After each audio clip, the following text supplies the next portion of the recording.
And he's got a free kick and the referee's not even looked at it. So we move on.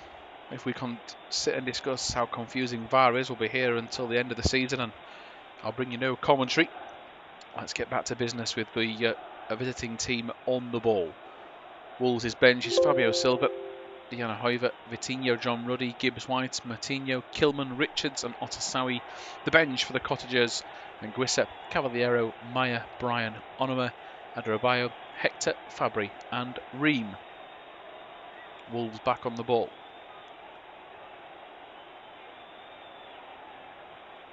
Here now is Cody. Across his defence to Romain Saiss.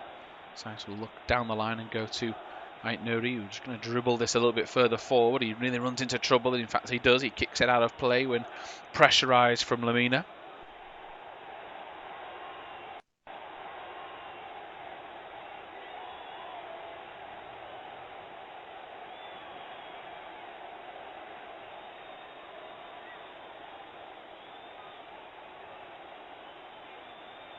Been a pretty intense start in terms of both teams very determined to get the ball down, but in terms of chances, very little to get excited about.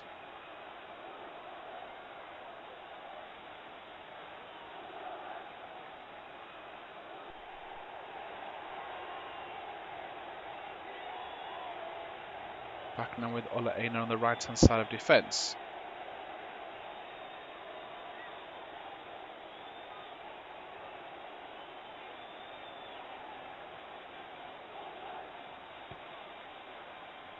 Aina again. 4.5 minutes gone. 0-0. Ball out towards Tete into the middle of midfield for Lamina. Worked out to Tete, who goes down. He kicks it out for a goal kick. Fulham are appealing for a free kick. Wolves are appealing for a goal kick, and it is Wolves that get the call. That's a nudge in the back from Traore, but whether or not that you consider that a free kick is up to the interpretation of the linesman.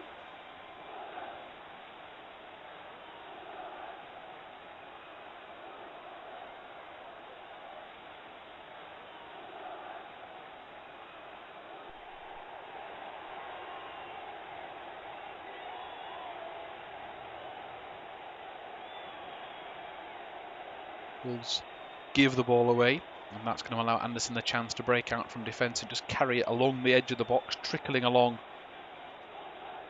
and goes to Lamina. Now fires the ball over the top, looking for the run of Cordova Reed. Cody and the rest of his defence get it clear. Cordova Reed comes flying in with a challenge, another one. That's the fight that Scott Parker's demanded tonight.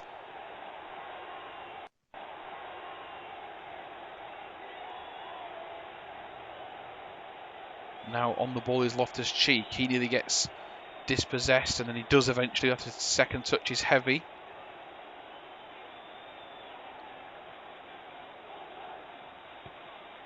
Cordova Reed once again. He's a thorn in the side of Wolves already. Semedo dispossesses him as he does so. He concedes a throw.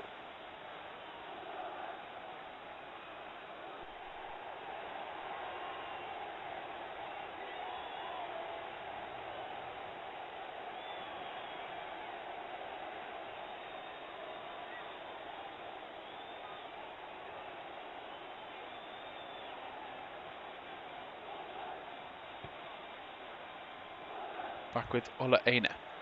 Aina floats a ball towards the far post, towards Mitrovic, over his head, towards Dendonkan on the edge of the box. And Wolves rather coolly try and play it out from the back with a couple of one-touch volleys, but eventually they give it away on halfway. Then they win it back. Now they've given it away again with a bit of head tennis in midfield. And now into the Fulham half now goes Neto, and they are going to get a free kick.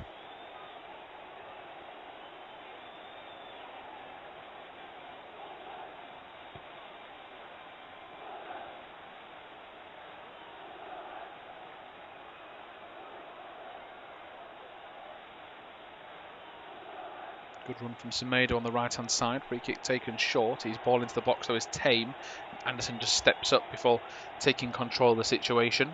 Flicks it to the left, and now here is Anthony Robinson. Back to Anderson, who's playing as a middle man of the back three. Floats it down the line to Mitrovic. His pass is on the money, but Mitrovic applauds it. He just can't bring it under control, though.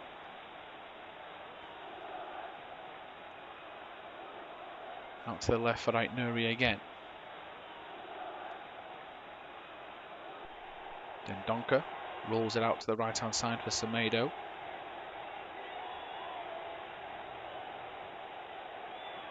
Cody again. Nuri.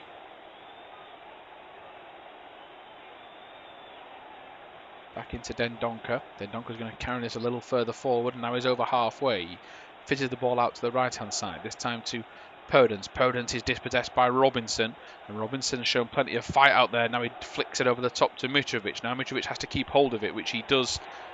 Then he wins a throw. It is now 8.5 minutes in this game. It is still goalless, but really enjoying the fight shown by Fulham, especially down the left-hand side. Robinson and Dakova Reed are really putting themselves into the tackles. They're throwing themselves into the 50-50 shoulder barges, and it's making good viewing so far.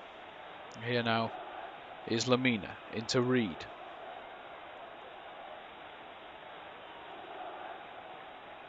Congolo to Reed again, who just drops the shoulder rather than passing the ball, and goes back to Olarena at right centre half. They work a 1-2. Aina looks down the line looking for a run from Tete, and he gets him on the ball.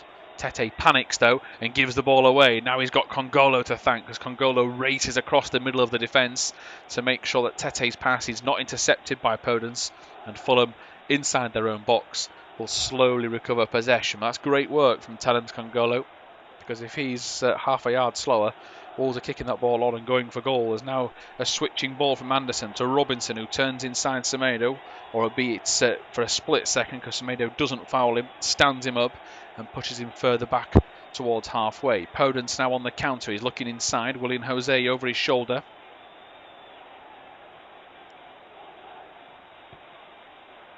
Back into Reed now.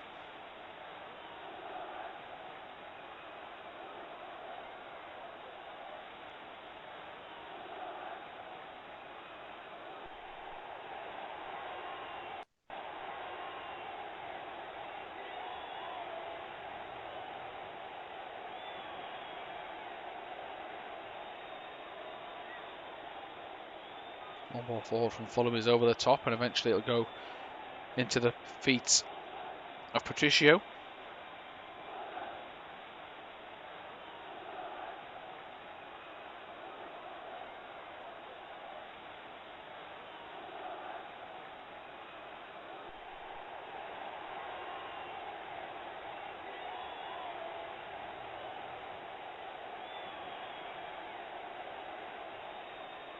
One ball forward up towards Mitrovic. Good chest down from Mitrovic, but it just bobbles away from him. He's had a lively start so far.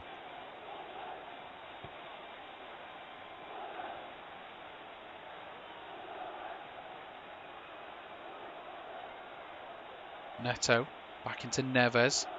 Here is Dendonker. Neves again. He's going to carry it forward and goes out wide to Semedo. Wolves now, it's their turn to dictate possession for a bit.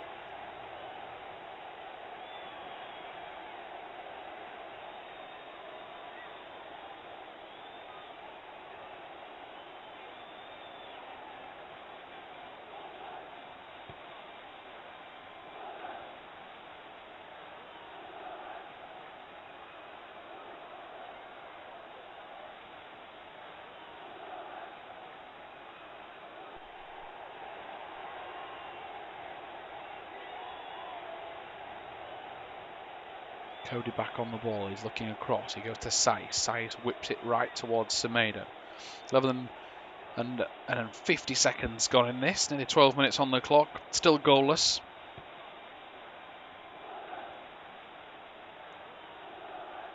In now to Dendonker again. He rolls it out wide to Semedo. Semedo looks down the line to Podence.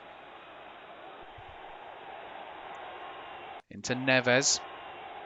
Neves is looking back on himself and goes to Dendonker, who's getting plenty of time on the ball. Fulham sitting pretty deep in their own half. Semedo's going to take advantage of that by charging forward, and he will win a free kick on the edge of the box. Cut over Reed, bundles him over. So does Robinson. I think it was a double team effort. A free kick right outside that Fulham area. It is Robinson looking at that. In fact, cut over Reed doesn't actually touch him. He pulls the leg out. It's then the overlapping push from Robinson, who I did say he's looking bang up for this. Now, over this set piece, looks like it's Neto, and it is. He's got the gloves on, but the short sleeves, fluorescent orange boots. He prepares himself to swing this ball into the box. He floats it to the far post. It's an absolute shocker from Pedro Neto, and it's going to go out behind for a goal kick. Pretty lively start at Craven Cottage between Fulham and Wolves, but still no goals in West London. Fulham have tried to push forward. The likes of Cordova, Reid and Robbins have had a cracking start, but defensively they've looked pretty compact. They've just defended a free kick, which was Wolves' best opportunity of the night so far. A floating ball in from Pedro Neto. He really should have gone for more power.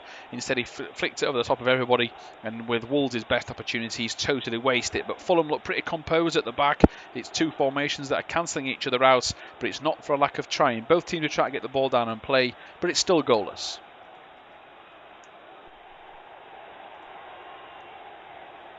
Fulham back on the ball on their edge of their own box, taking as much time as they can to make their way downfield. They're in no rush. They'll know that even a point tonight is a great result. Yes, they need wins. Yes, they're going to be struggling if Newcastle pick up another couple of points this weekend, but they have to just go with the mindset that if got to keep picking up the points as and when they become available. To Neto, Reid and Robinson flying in, and again Robinson punished for a pull on Neto's shirt as he goes to ground and wins a free kick.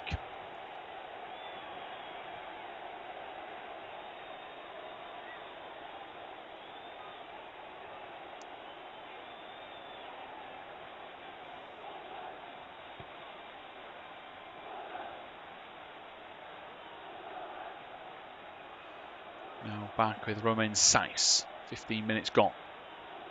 Hopefully the 15 minutes, the next 15, continues in good fashion and we get more goal-mouth chances. Not with passes like that though from Semedo. Up to Mitrovic now. Fulham as they clear. Now Loftus-Cheek works it wide. Tete down the line. Takes a deflection off Ryan Aït-Nouri.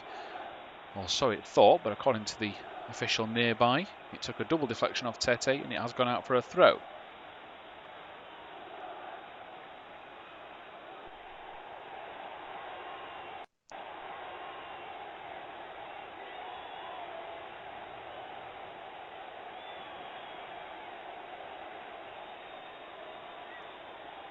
Semedo.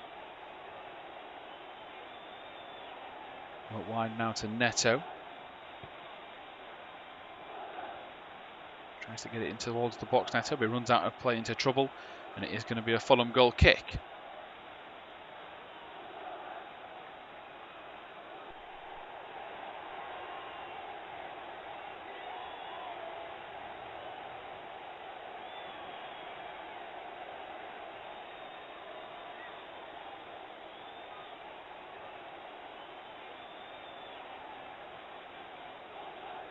Fulham take it short. It's now with Anderson.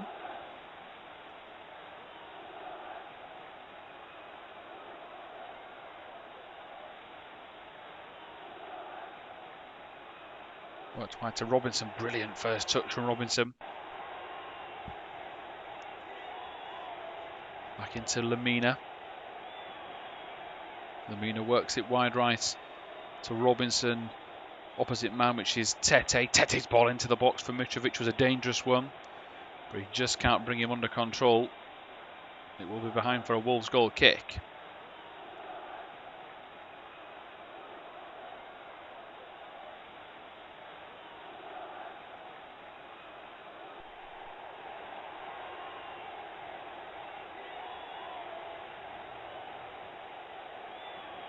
Taken short by Patricio towards Romain Saiss.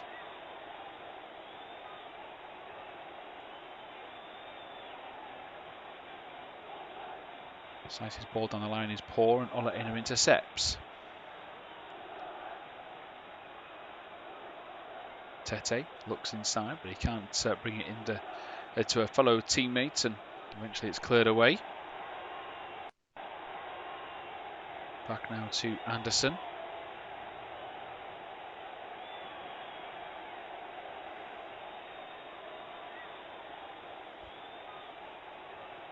Patricio catches Anderson's long ball forward and now rolls it out towards Cody.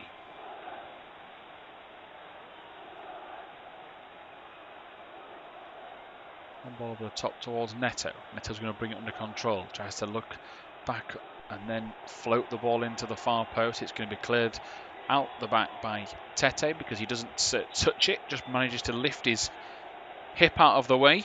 In turn, that means he doesn't get a touch on the ball, and it is now going to be a Fulham goal kick.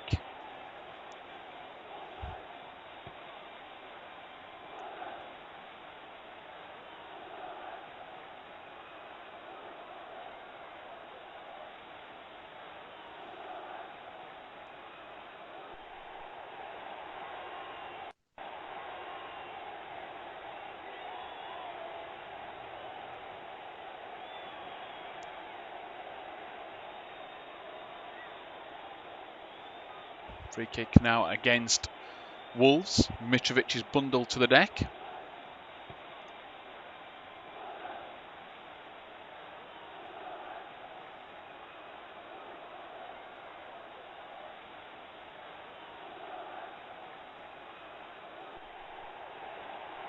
Cody, the man that's pushed him over. Now Cody's trying to lead the defence. Fulham are sending their bigger centre backs forward. So it's going to be a longer set piece.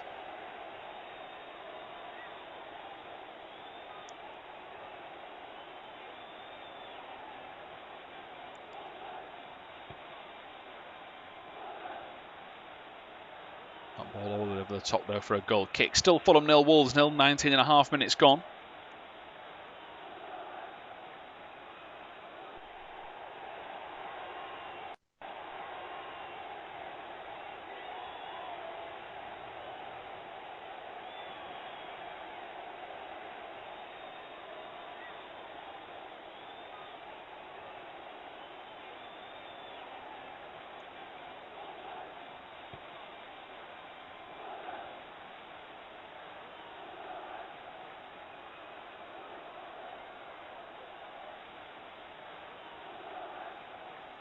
Reed back on the ball for Fulham. No real goal-scoring action at present as Lamina gets the ball with Reed. Again, though, despite the lack of saves that either keeper has made, which, in fact, thinking about it, is 0, the endeavour is there as Robinson. Now will we get our first chance here? We won't, because that's cleared by Cody at the near post rather spectacularly as well. And while he's on the deck, a teammate passes it to him, so he has to get up quickly and make sure he's got control of the situation. Now it's a long clearance from Ola Aina. Cordova Reed has to attack that because Mitrovic was offside, and now Wolves give the ball away.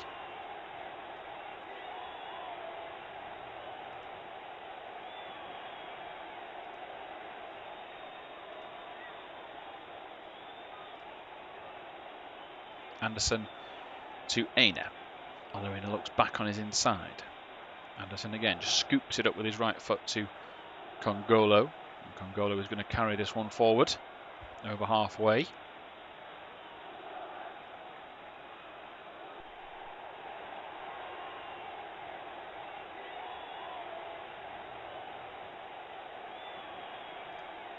Ball back out now to Dakova Reed.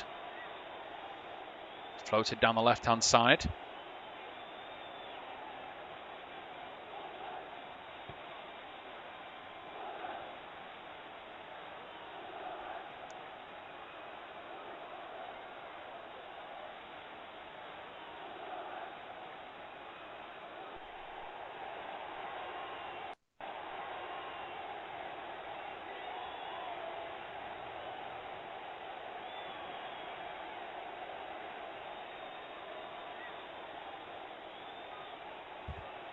Ball back now with Wolves defensively trying to get the ball upfield.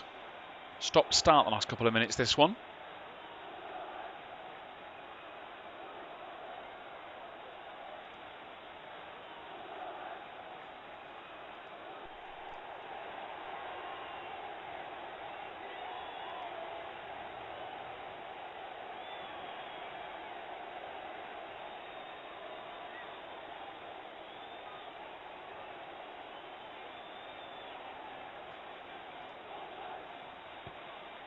Now a set piece for Wolves to try and attack from as Traore chases down what looked like a lost cause.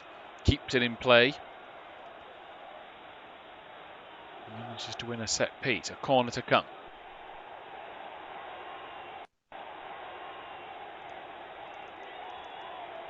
Right, Nuri will take it. Left-footed outswinger. It's a poor ball. Doesn't beat the man at the second. There was 2 men at the near post. Doesn't beat the second one.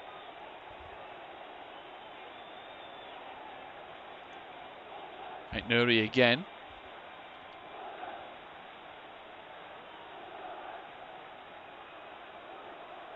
Back to Neves. Neves across to Dendoncker.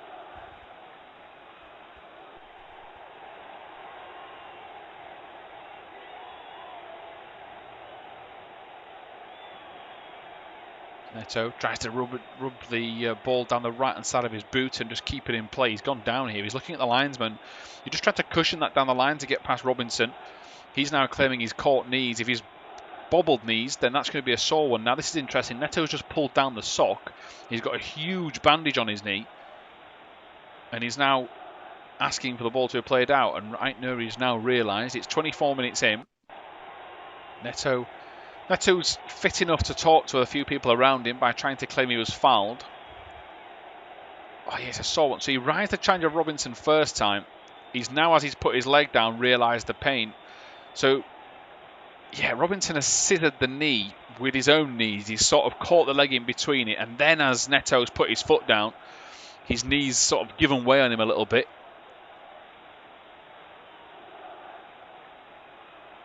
He is back on his feet, so hopefully nothing too long term.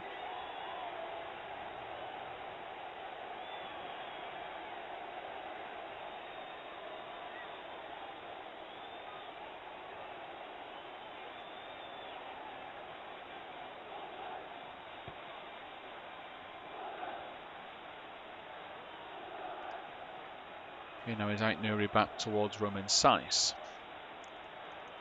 Into Cody.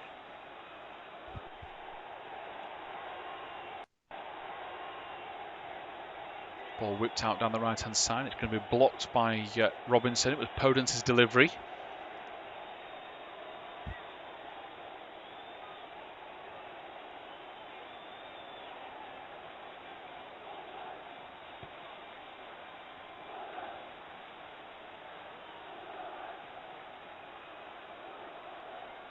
Neves again on halfway. 25.5 minutes gone.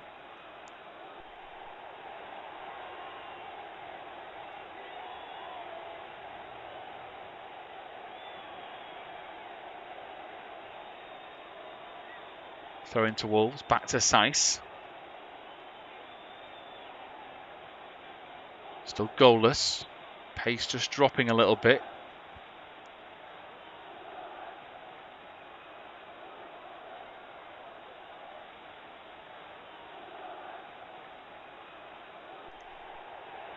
Saiss again. Drills this ball down the line. They're looking for Traore. If is anyone quick enough to get there, it is Traore. Oh, it's majestic skill from him. Over the little flick. Keeps it in play. Fluid. Puts the thumb up to appreciate the pass. He's won a corner. And Scott Parker is just trying to tell Kenny Tete and Ola Aina to watch themselves.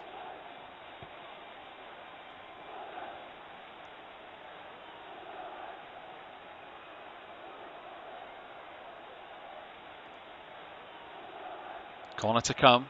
Areola's poised on the edge of his 6-yard box.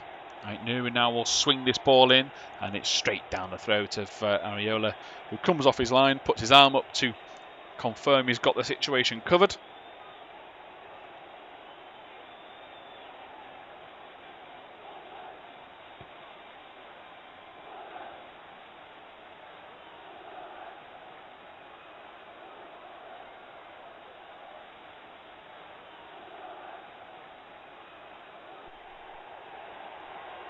Ball floated at the other end from Fulham, a chance towards Loftus-Cheek, and that's the first real opportunity we've had.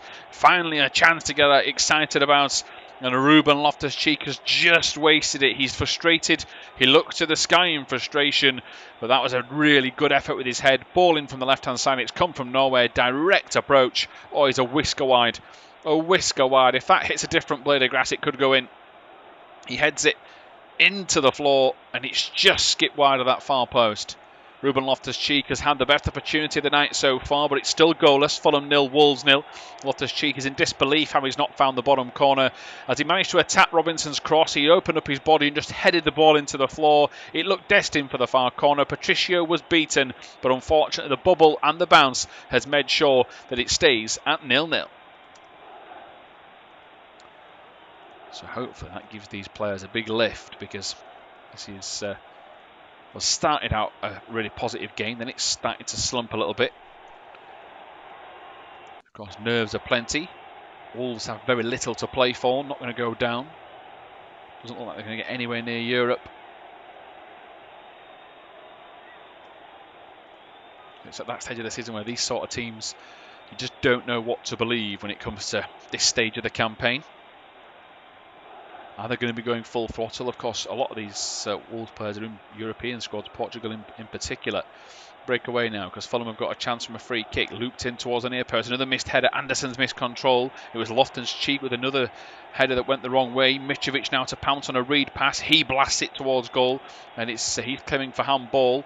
No offside given, and it's going to bounce out the other side for a throw.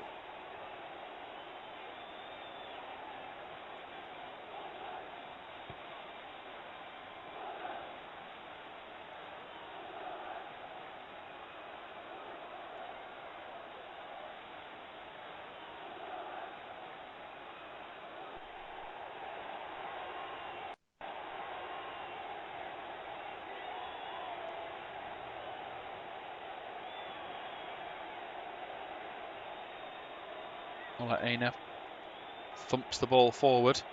Cody tries to get there. It's just about going to be stopped as Patricio comes flying off his line. And now he goes along with an ambitious pass. Neto is limping off here, and I don't think he's going to be able to continue. He's just telling Fulham he needs this ball knocking out. Reed and co are going to ignore him. Neto isn't off the pitch fully. Wolves are not happy as Loftus-Cheek goes down the right-hand side to Tete. That's going to be knocked off Ait Nuri, and this is going to allow them to deal with Neto's injury, who's now sat down on the deck, and it is going to be another pause. Half an hour gone at 0-0.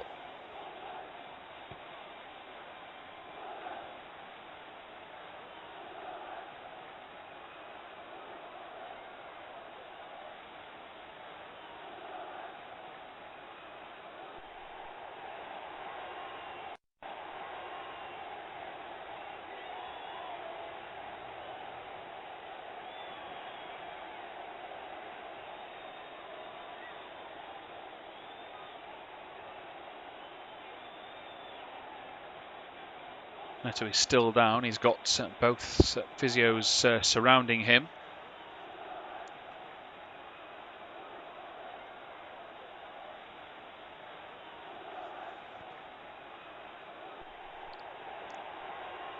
Fulham's team are now at the edge of the technical area, trying to get together.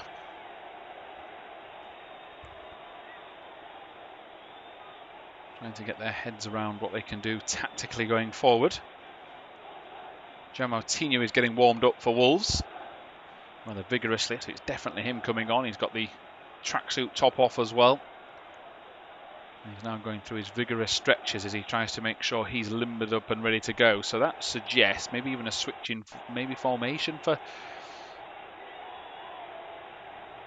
Wolves. Not a Dendoncker will go to right back, or Semedo will push forward. It's an interesting one, this, because Moutinho is an out-and-out centre midfielder, and to dislodge Ruben Neves and Dendoncker, they could go 4-3-3. They could go with Podence and Traore either side of Willian Jose, and a 3 of Moutinho, Dendoncker and Neves.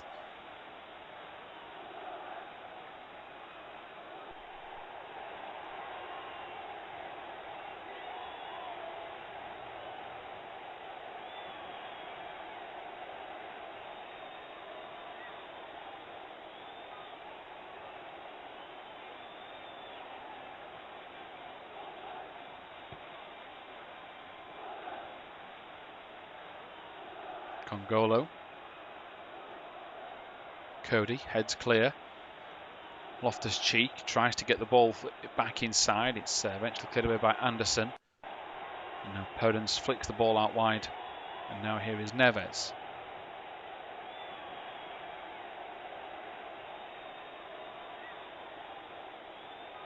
to the left for Romain Saiss. Saiss whips this ball down the line. It's flicked back out, and they just can't keep William Jose's pass in play. That's because it took a deflection off a Fulham defender, the referee said. So now Fulham back on the back foot, albeit for a couple of seconds, because Mitrovic and co worked tremendously hard to push Wolves back. Forward it goes into Podence.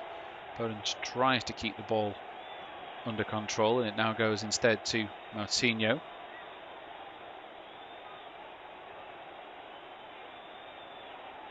Here is Saiss. Up now it goes towards Semedo. Sorry, to Traore. Semedo was behind him. Traore now playing a bit more further forward, a bit more central, in fact, as well, as they get the ball back as Neves whips the ball in. Traore was lurking. Fulham head clear. Anderson, the brick wall he's been all season long for them, stands in the way. And it's now with Cody and Moutinho. Moutinho then gets his head down and dribbles a bit further forward away from Mitrovic. 34 minutes gone, still 0-0.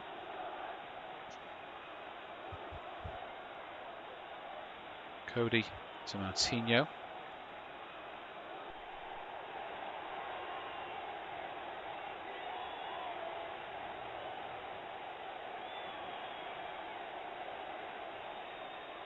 Free kick given against Wolves. Traore adjudged to have given a free kick away using his shoulder.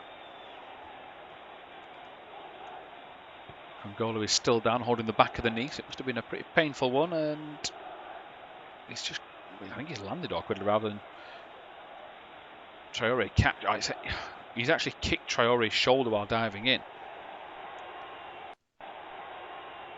It looks like he's going to be okay to continue.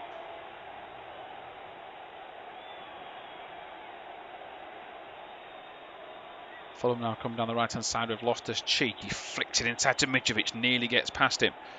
Now gets on the ball. Romain Saiss gets there.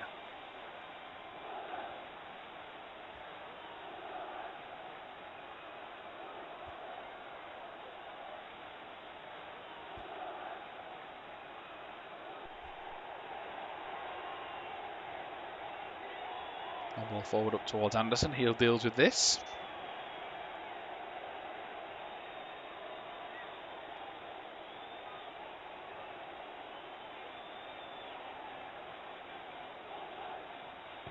Anderson again.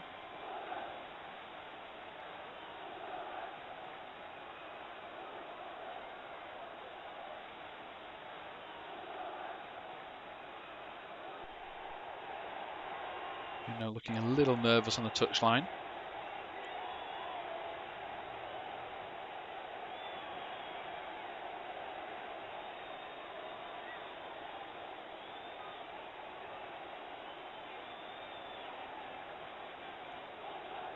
Ball played forward. Traore tries to latch onto this and he just whips the shot wide. He's left frustrated. He looks up to the sky in frustration.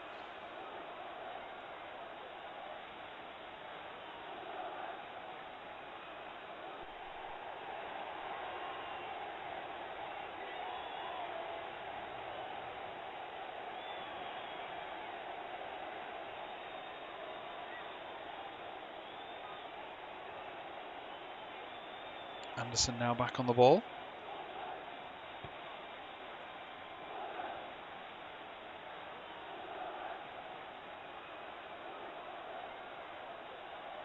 Loftus-Cheek flicks the ball against Moutinho, and 37 minutes gone, and it is still 0-0.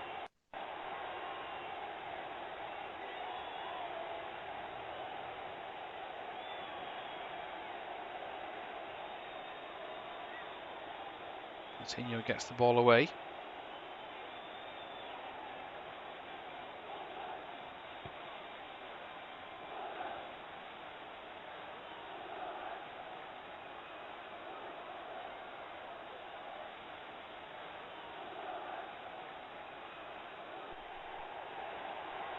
Wolves concede a throw on the far opposite flank of Craven Cottage, the stand that's having the construction work done.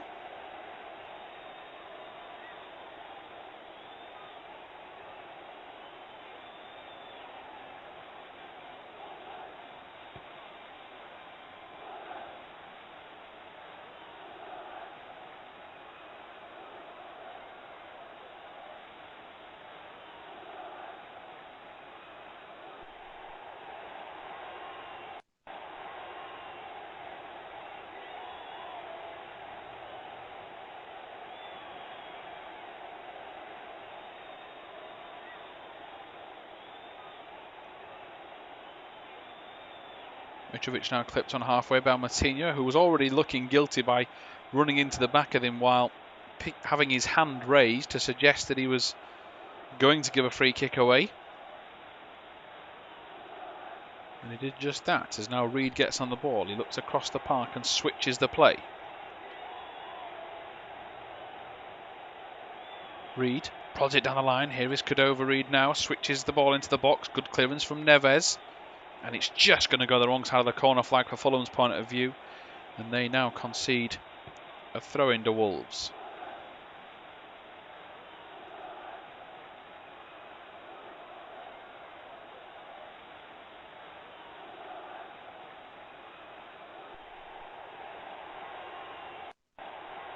That throw-in is very poor, doesn't reach a Fulham shirt. This one might though, as Lamina picks up the pieces, tries to drive past Moutinho, does take it past him.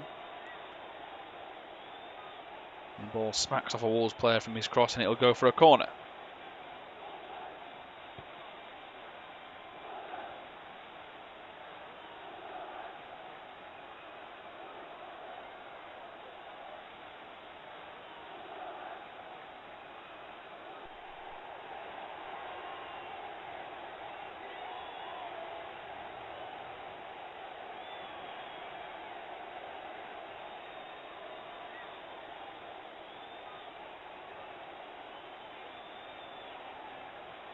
Still waiting for this set piece. Referee Jonathan Moss has seen something he doesn't appreciate.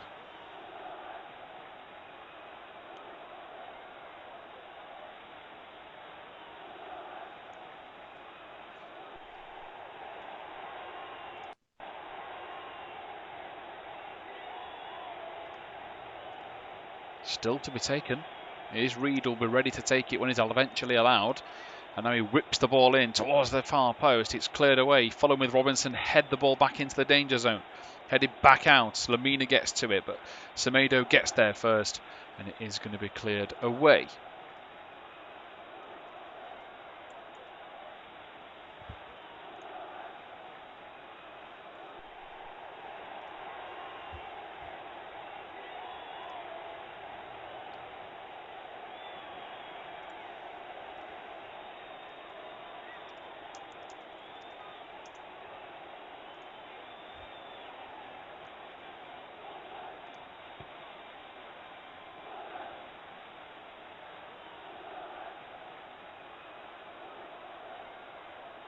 Fulham back on the ball with Ola Aina.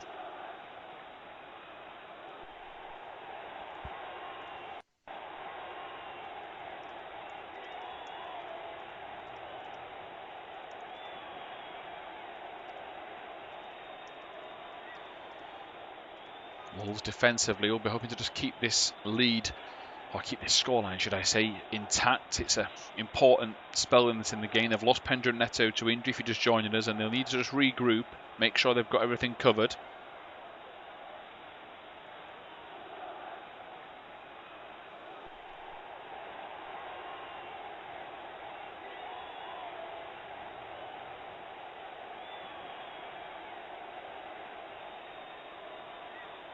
Loftus-Cheek tries to get down the right-hand side. Eventually he's run into trouble and Ait Nouri flicks the ball against his legs and it will be a throw in the other way.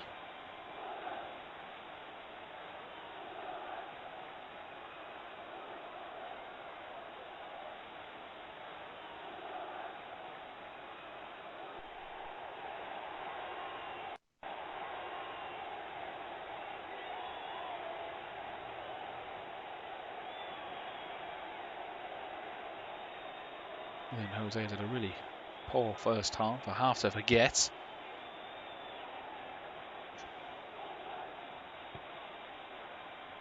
Robinson tries to get on the ball. He's going to run a little bit further wide. Eventually he gets back on the ball, Robinson. Now he's going to try and drive it forward towards the far post. Mitrovic heads towards goal and he's heading it wide. It's unlucky that from Adam Mitrovic. He was in great scoring form on international duty. Now this time just steers it wide and hopefully a sign of things to come from him and Loftus-Cheek. Two headers that have gone desperately close, but not close enough for Fulham's point of view.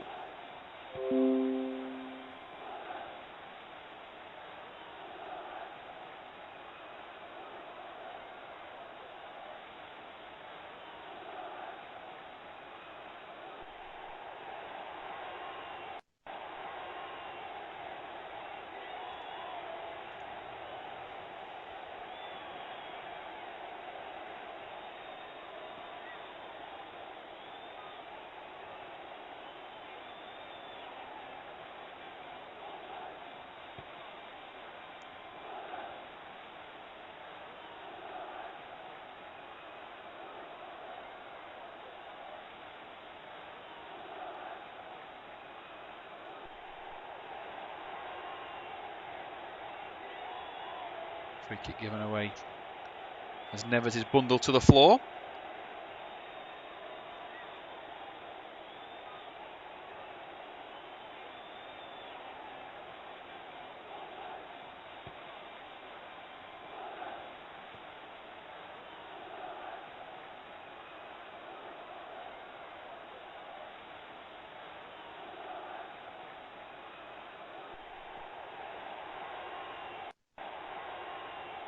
Podence unable to keep this ball in play as a long ball played forward. That's going to go for a goal kick, and Ariola's going to take as much time as he can.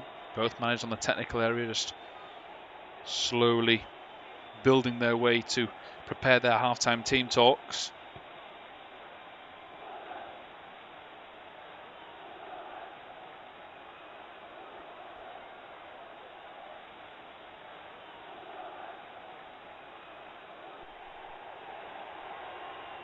Right, Nuri sights his clearance, goes past everyone apart from Traore.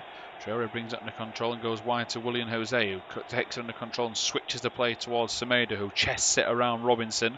Robinson's going to go for a second bat of the cherry though, and now Semedo gets the ball from him. It should just be play on, and it is.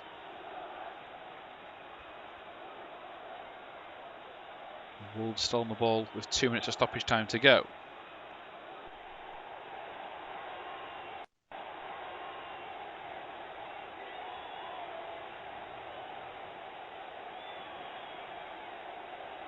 Neves, Podence,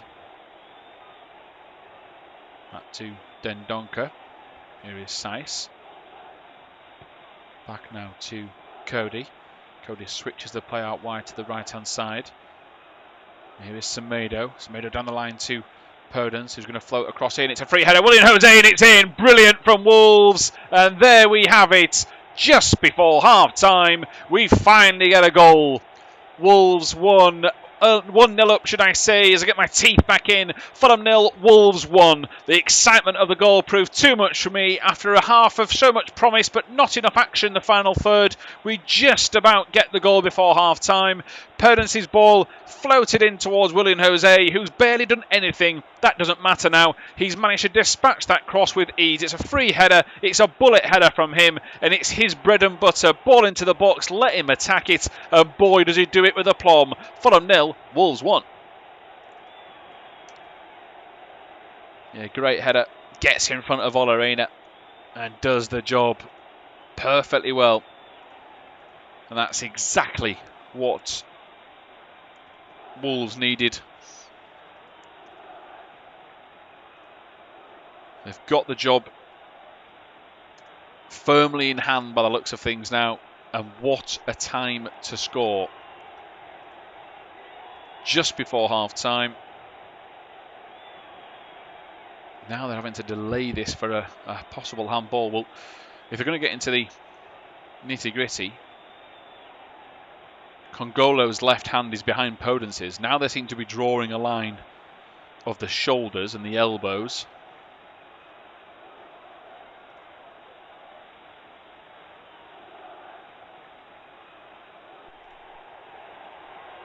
Congolo looks on. Referee looks on. That, for me, should just be given as a goal, is it? The arms come up. Well, that might be the worst one I've ever seen. That could well be the worst VAR decision I have ever seen. No goal offside, yet the hand from Congolo was beyond that. So that goal chalked off, despite the VAR check suggesting that the hand of Congolo was behind Podence. That is going to baffle everyone in the league, as well as the Wolves coaching staff. Podence's cross towards Willian Jose, headed home. The VAR check didn't come for a long while as well. We had 4 or 5 replays of the goal and the players celebrating before VAR officially was then being called into action. But that goal is chalked off, so it is 0-0.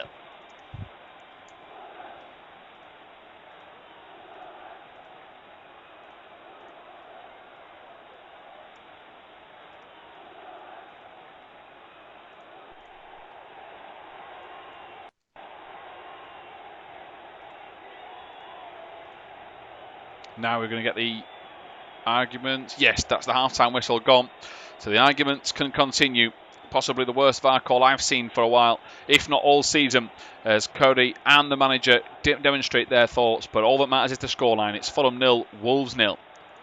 Half-time at Craven Cottage, Scott Parker and Nuno Espirito Santo try and give their instructions for disappointment at the referee. It's all come after some contentious calls. It was William Jose that put the ball in the back of the net on the stroke of half-time. Despite replays looking like he was on, it was Podence's cross towards him. A late VAR check has ruled him offside, and it is now going to be 0-0 at the interval. Loftus-Cheek and Mitrovic wasting the best chances for Fulham. Hopefully more action in the second half.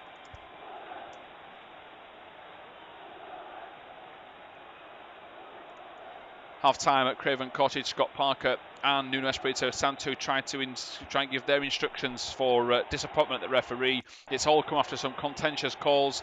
It was William Jose that put the ball in the back of the net on the stroke of half-time. Despite replays looking like he was on, it was Podence's cross towards him. A late VAR check has ruled him offside, and it is now going to be 0-0 at the interval. Loftus-Cheek and Mitrovic wasting the best chances for Fulham. Hopefully more action in the second half. Half-time at Craven Cottage, Scott Parker and Nuno Espirito Santo try and give their instructions for disappointment at the referee. It's all come after some contentious calls. It was William Jose that put the ball in the back of the net on the stroke of half-time. Despite replays looking like he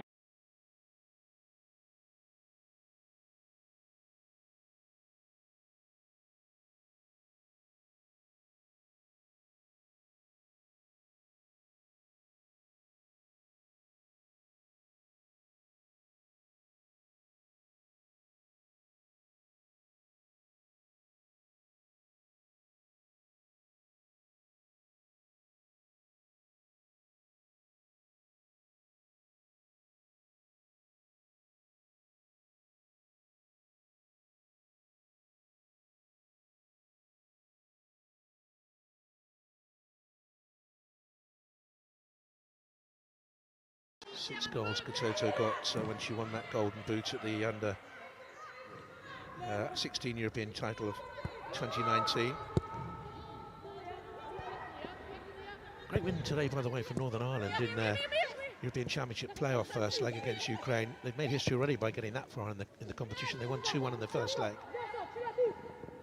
Here's Kirby, just a slight nudge by Dale Maida. I'm absolutely made up for Northern Ireland. Kenny Shields, what a character he is, and they had a lot of injuries going into that game, so it's a brilliant performance away from home. Really hope they can do it. Don't mean to worry you, but France haven't lost a game after scoring the first goal in regulation time since they lost 4-2 to USA at Hampden Park in the 2012 Olympics. 9 years.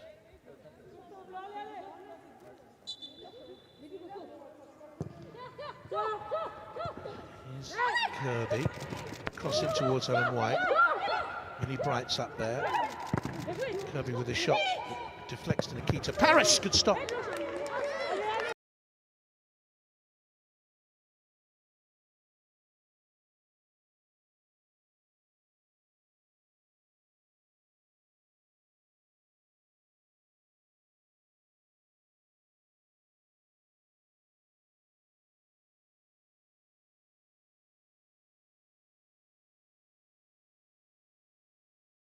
It did actually go the wrong way, but this time it flew fairly high into the air, and so Jackie Broome saw this coming and ducked, whereupon it hit the wicket full toss.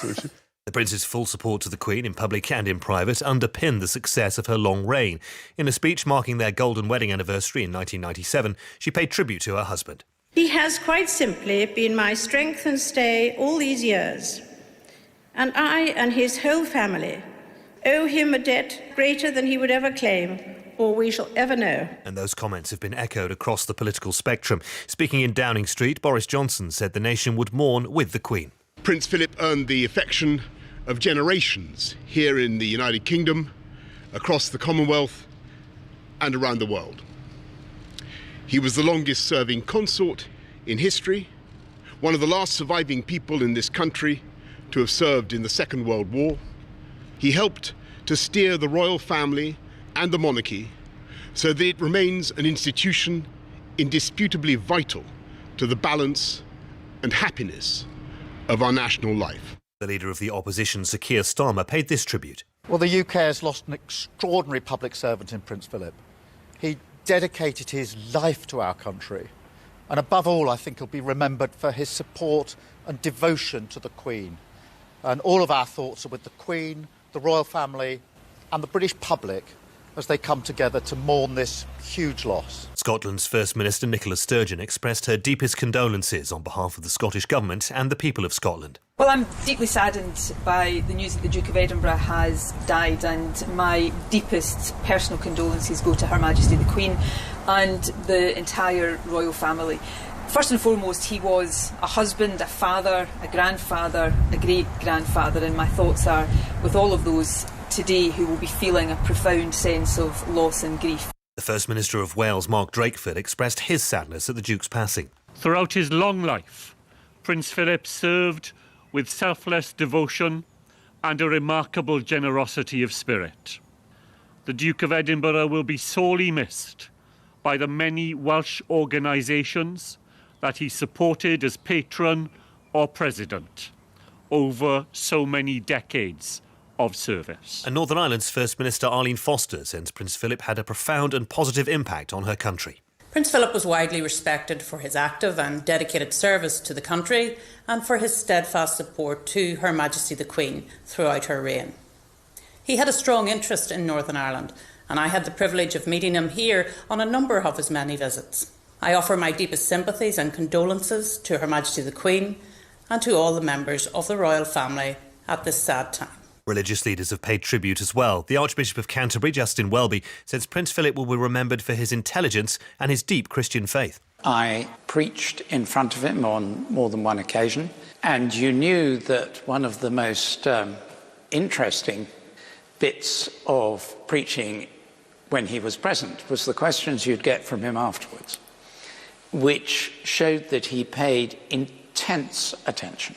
And he would push back and question and examine in a way that wasn't intimidating, but was really had you on your toes. The former Archbishop of York, Dr. John Sentamu, said the Duke loved humour, teasing people and speaking his mind, and that's why he became so fond of him. Many have described the Duke of Edinburgh's award scheme as the Prince's greatest legacy. The charity says 6.7 million young people have benefited from it in the UK alone. Richard Southworth has told 5 Live how it changed their lives. I've had lots of emotional times, when I've seen young people achieve things that they didn't, in their wildest dreams, think they were going to be able to achieve. So, it's a big deal, and it's. I don't blame people for just thinking, it's all about camping, and maybe thinking that's all it's about. But it's not. It's so much more than that. The College of Arms, which oversees ceremonial occasions, says Prince Philip won't have a state funeral and there'll be no lying in state either. It says that's in line with his wishes. Buckingham Palace says modified funeral arrangements are being considered due to coronavirus guidelines, and more details will be announced tomorrow. We'll have further tributes to Prince Philip, the Duke of Edinburgh, with Rick Edwards tonight from 10 o'clock here on 5 Live. Thank you, Richard. 4 minutes to 9. Football is being played this evening in the Premier League, goalless between Fulham and Wolves at half-time. Conor McNamara is watching England take on France in a friendly. Yes, it's been an entertaining first half as well. France lead England by 1-0. Sandy Baltimore finished off a lightning-fast counter-attack. A fine finish to the top corner, but England's defending wasn't great in the build-up, and all the more frustrating for the interim manager, Hege Riise, because only seconds earlier, England were disallowed a goal down the other end. Ellen White slid in to finish, but Arsenal's Beth Mead had been offside in the build-up. Nikita Parris has had 2 decent chances, 2 shots on target, both saved out for corners. England have had spells on top in the game, but France haven't lost a match after being in the lead since they lost to the USA at the Olympics back in 2012. So they are well used to seeing games out. They are ranked 3 places above England in the world rankings, and it's almost half-time. It's France 1, England 0 in Cannes. Earlier, Northern Ireland won 2-1 against Ukraine in the first leg of their playoff for next summer's European Championships. The second leg is on Tuesday. Wales lost 3-0 to Canada. Second half is underway in the Championship. Watford against Reading. Jonathan Ledyard. Yes, we had 5 minutes mark. It's still 2-0 to Watford. 2 quality finishes by their top scorer Ismaila Sarr. That was the first half difference, and it's continuing in the second as well. He also had a third effort ruled out for offside. In contrast, George Puskas hit a post when an open net beckoned. Reading have much to do, I'd say, to make good their chance to go fourth in the Championship, because the home side still lead 2-0 comfortably. Thank you, Jonathan. A couple of final scores in League Two. Mansfield 1, Newport 1, and Colchester's problems continue. They've been thrashed 5-2 at Oldham this evening. In the Scottish Championship, nearly an hour gone at Tynecastle, and Hearts lead Alloa by 4 goals to 0. Liam Boyce has got a hat-trick there. 8 venues, including Wembley and Glasgow, have confirmed they'll be able to have fans for this summer's European Championships. However, Munich, Rome, Bilbao and Dublin have been given 10 days to give more information before a decision on whether they can host games is made. A late drop goal gave Castleford a 33-32 win over Hull KR in the third round of the Challenge Cup. Latest score in the second half in the other tie, York City Knights 0, Wigan Warriors 14. In the European Challenge Cup quarter-final, Bath lead London Irish 19-10 at half-time. In the cricket, opening day of the IPL, Royal Challengers Bangalore beat Mumbai Indians by 2 wickets. It went down to the final ball. Hampshire's James Vince and Essex's Tom Wesley have both hit double centuries on day 2 of the opening round of the County Championship figures. The full scores are on the BBC Sport website and app. Second round of the Masters is underway in Augusta. We'll have commentary from 9 o'clock on 5 Live Sports Extra. Our correspondent Ian Carter is with us. And in the end, for Justin Rose, who led overnight, he's had a decent day. He has. He ended up with a level par round of 72 mark to remain at 7 under par, but that's only part of the story because he got off to a pretty rocky start, dropping a shot at the first, got that back at the second, but then 3 bogeys in 4 holes, and he seemed to be really rocking. But just as he did yesterday, he came up with a very... Try and give their instructions for disappointment at the referee. It's all come after some contentious calls. It was William Jose that put the ball in the back of the net on the stroke of half-time. Despite replays looking like he was on, it was Podence's cross towards him. A late VAR check has ruled him offside, and it is now going to be 0-0 at the interval. Loftus-Cheek and Mitrovic wasting the best chances for Fulham. Hopefully more action in the second half. Half-time at Craven Cottage, Scott Parker and Nuno Espirito Santo tried to try and give their instructions for disappointment at the referee. It's all come after some contentious calls. It was William Jose that put the ball in the back of the net on the stroke of half-time. Despite replays looking like he was on, it was Podence's cross towards him. A late VAR check has ruled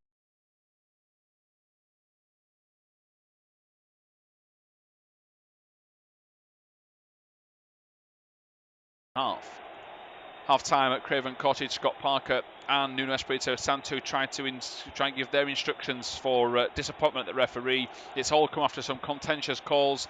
It was William Jose that put the ball in the back of the net on the stroke of half-time. Despite replays looking like he was on, it was Podence's cross towards him. A late VAR check has ruled him offside, and it is now going to be 0-0 at the interval. Loftus-Cheek and Mitrovic wasting the best chances for Fulham. Hopefully more action in the second half. Half-time at Craven Cottage, Scott Parker and Nuno Espirito Santo tried to try and give their instructions for disappointment at the referee. It's all come after some contentious calls. It was William Jose that put the ball in the back of the net on the stroke of half-time. Despite replays looking like he was on, it was Podence's cross towards him. A late VAR check has ruled him offside, and it is now going to be 0-0 at the interval. Loftus-Cheek and Mitrovic wasting the best chances for Fulham. Hopefully more action in the second half. Half-time at Craven Cottage, Scott Parker and Nuno Espirito Santo tried to try and give their instructions for disappointment at the referee. It's all come after some contentious calls. It was William Jose that put the ball in the back of the net on the stroke of half-time. Despite replays looking like he was on, it was Podence's cross towards him. A late VAR check has ruled him offside, and it is now going to be 0-0 at the interval. Loftus-Cheek and Mitrovic wasting the best chances for Fulham. Hopefully more action in the second half. Half-time at Craven Cottage, Scott Parker and Nuno Espirito Santo tried to try and give their instructions for disappointment at the referee. It's all come after some contentious calls. It was William Jose that put the ball in the back of the net on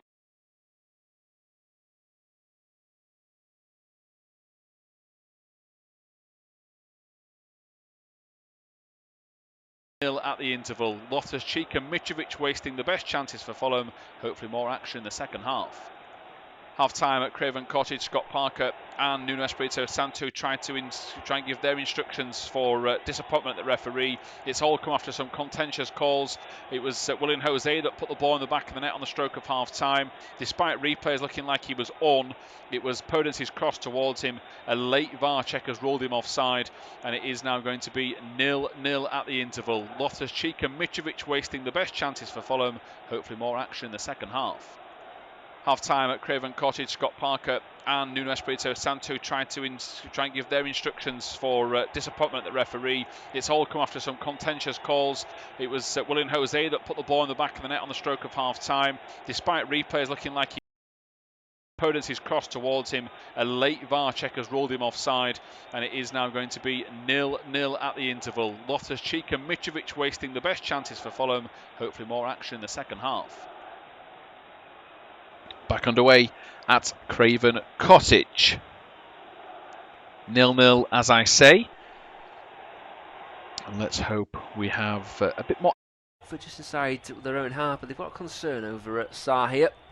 I said it was an industrial challenge from behind as well. So one he couldn't really prepare himself for. And he's down on the ground, the 2-goal hero.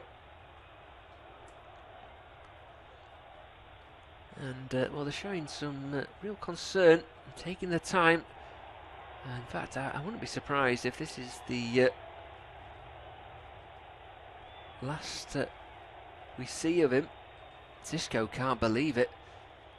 Not happy at all about that. Rinamoto taking Sarr out and maybe taking him out of the game. The 40-year-old manager, Sarr's back on his feet. That's a good sign. Now they have the debate of whether he has to go over to the sidelines. He's not moving so well, although I say that he seems to improve with every step he takes. Worth noting, he's got some tape on his left hamstring, and well, now he's speaking to the fourth official, which suggests he's ready to come on should the chance arrive. And he is back on the field now. On the left-hand side, Ken Semmers come across to the right, so those two have momentarily switched at wings. For a bit of an old romantic like myself, it's quite nice to see a right foot of Sarr playing on the right-hand side and a left foot of Semmer playing on the left. It gives Watford some nice balance. Both of them really good outballs as Bachmann fizzes a pass towards Sarr. Gibson though controls and no real pressure. Back to Moore. He's got to be careful because Lucas João's onto him. Makes a good tackle as well, the Brazilian. Sarr goes crossfield behind Semmer. Yiedom, good skill by him to find Elise. Cruyff turn inside and then Elise double step over away from Sanchez. Sanchez tried to foul him, then takes him out in back play. Surely the referee's got to stop the game. No, that's a poor bit of play by all round, I would say there. That could have been a yellow card for Sanchez and a definite free kick for Reading, but Watford are the ones who come away with it and come forward. Zinkermegal. João makes the run. It's Semmer in a central position. Looks to thread it through. That would have been a great ball by Semmer. There's too many bodies in between himself and the goal, but does well to win it back. And now Messina will switch the play, looking for Kiko Femenya.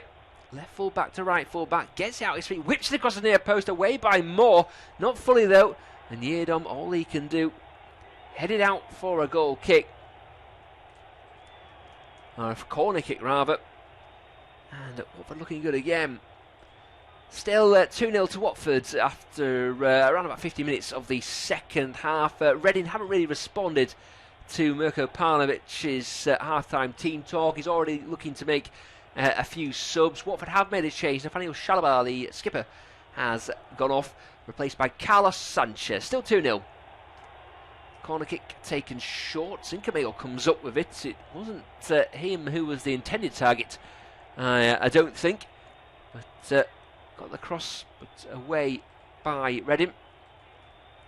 Pavlovic, the visiting manager, arms in his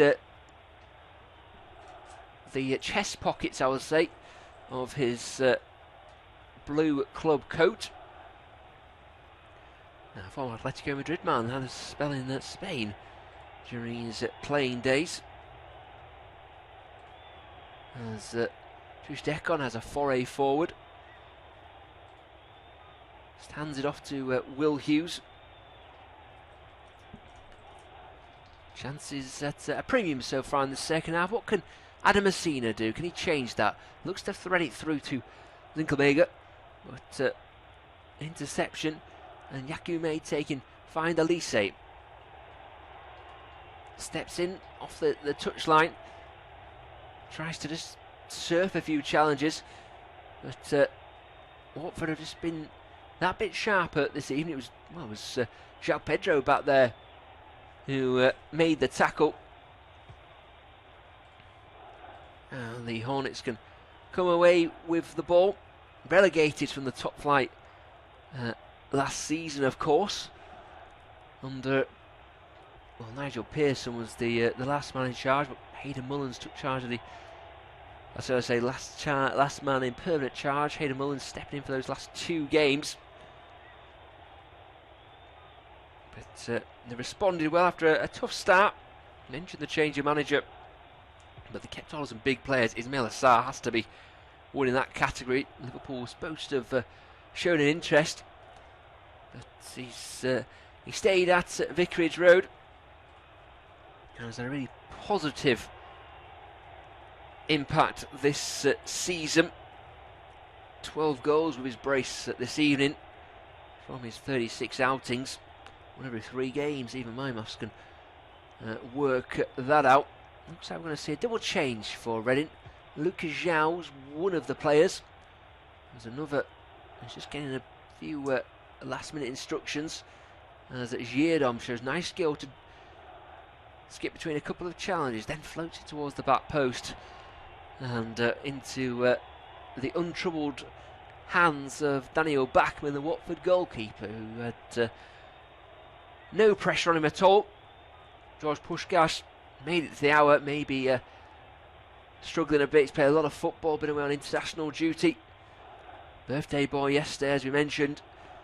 He had that one chance when he hit the post in the first half, and really he should have scored, but other than that, he's had to do a lot of running and not too great amount of support. Laron, he almost squared it straight to João Pedro, just behind the Brazilian, and Rafael came out and smashed it clear. That must have been a nervous moment for Josh Laron, the 25-year-old. Turned nicely, and then I'm not quite sure who he's looking to pass to, because it's only Lucas Zhou in front of him.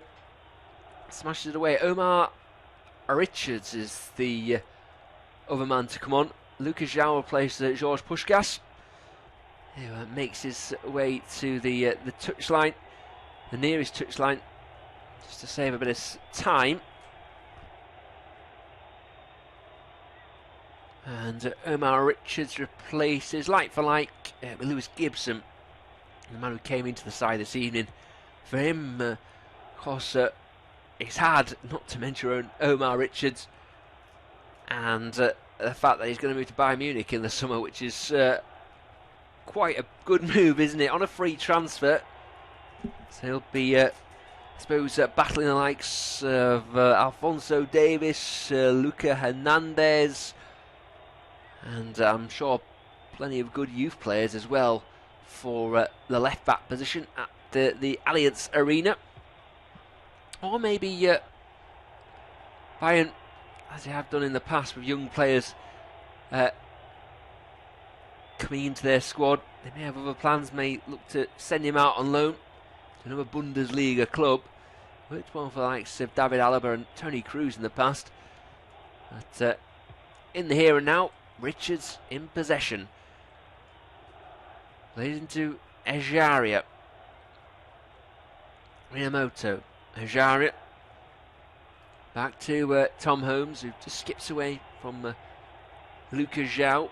Yeardom chips it forward. Ken Sema, was that a handball? Yes, it was.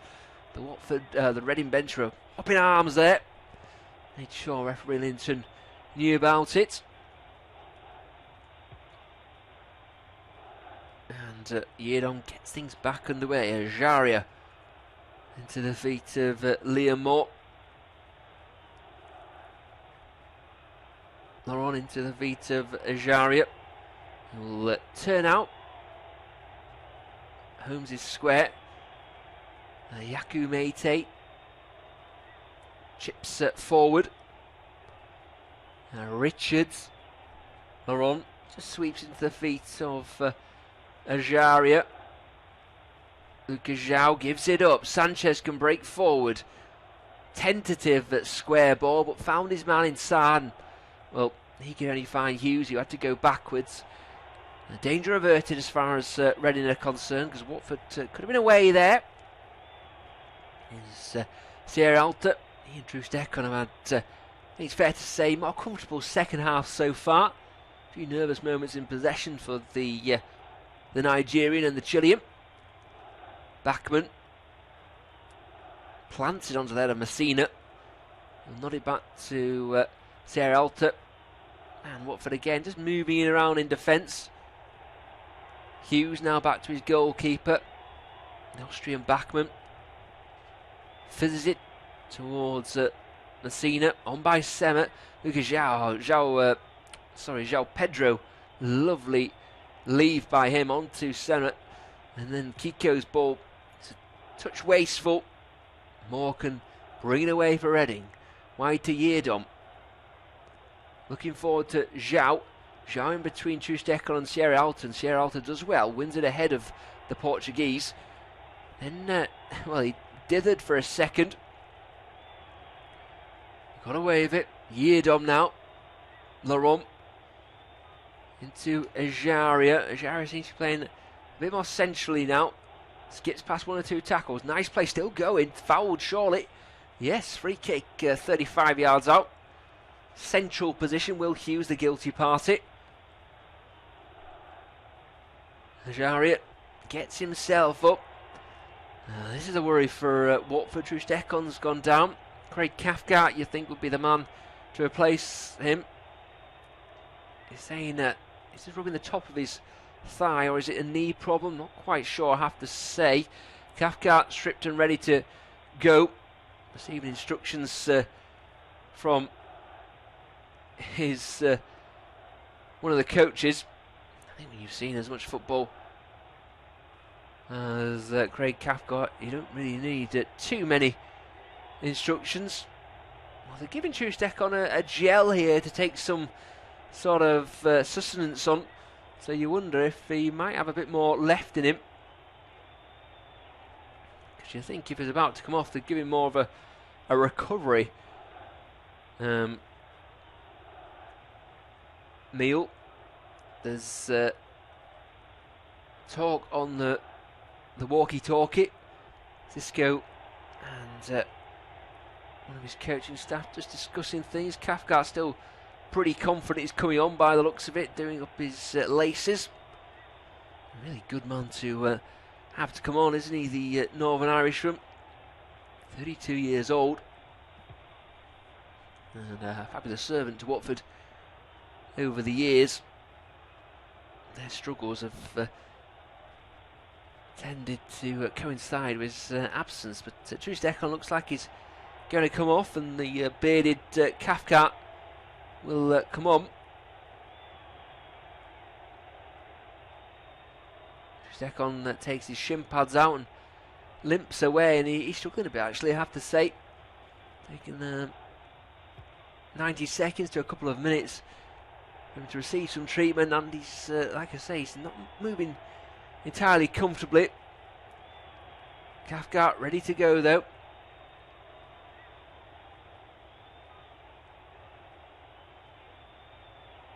And of course it will be a free kick to Reading. High five between the two Watford players, and Cathcart's first interaction with the game will be to defend this free kick. The Northern Irishman on for the Nigerian. João will be his man to mark straight off. Elise standing over the ball. Looks like he fancies this one, the young Frenchman, the teenager. Focused over it. Goes for goal, strikes it nicely, but again it's too close to Daniel Bachmann. He just takes no chances, palms it down into the ground.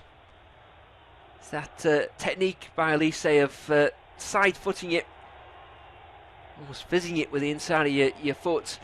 Doesn't get enough action on it to reach the top corner. Comfortable, but Watford coming forward. Messina again fizzes a ball across the near post, and he did find a man. It was Incomego, but well, there's plenty of pace on that ball, and he couldn't direct it towards goal. Out for a goal kick. Still goalless between Fulham and Wolves, incidentally, in the Premier League game that's ongoing on this service. There's big results around Europe, actually. At the bottom of La Liga, Huesca beating Elche, so that's 16th for the last thing stands, 16th against 18th. Huesca out of the bottom three.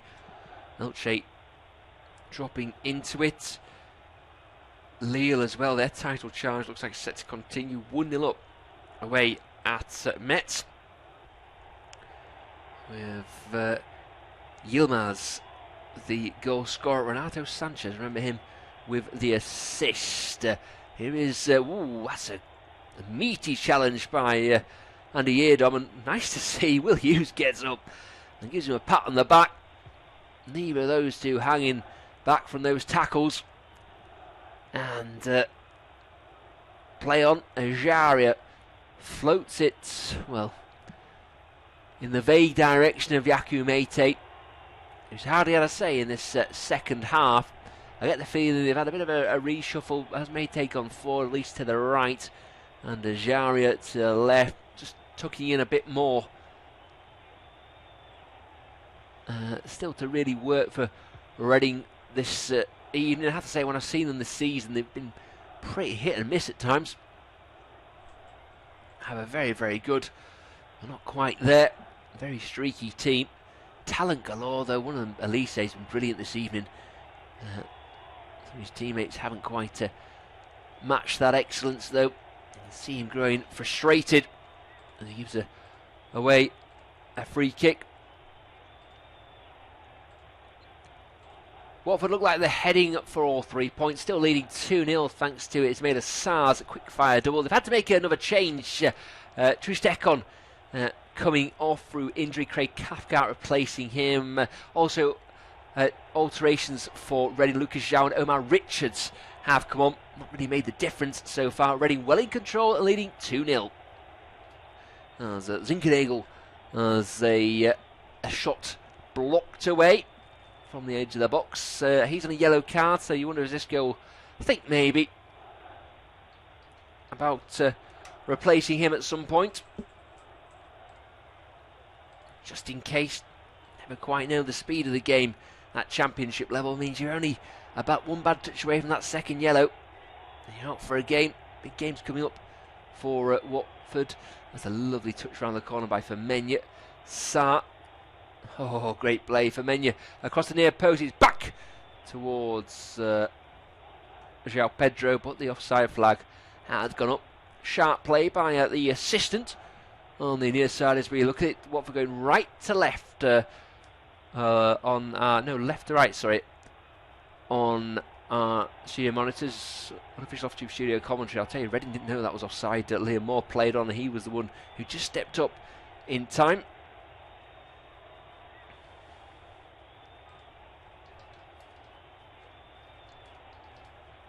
As Messina now into Ken Semmer. Well played by the Swede, just gets it away under pressure from Yeardom. Back to Messina. So Messina looks a lot more comfortable this season than he has done in the past. Elise is fouled by Hughes, and that'll be yellow card for Will Hughes. And no stranger to the referees at Note Buckesy, the man who's taken over the Watford captaincy after Shalabar's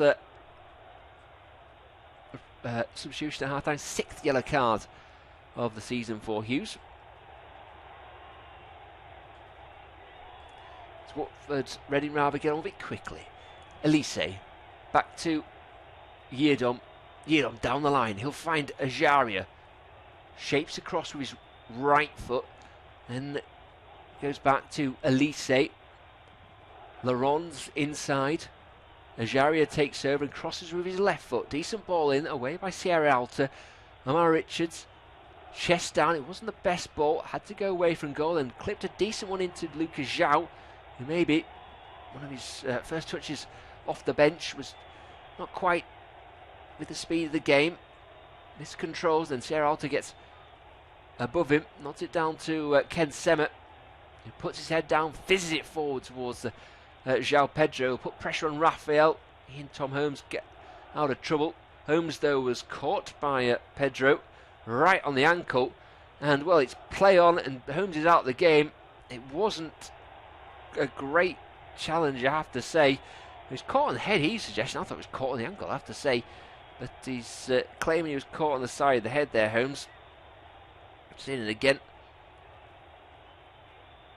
And, ooh, it's a stray elbow that from João Pedro. And it's... maybe it's the slow motion camera.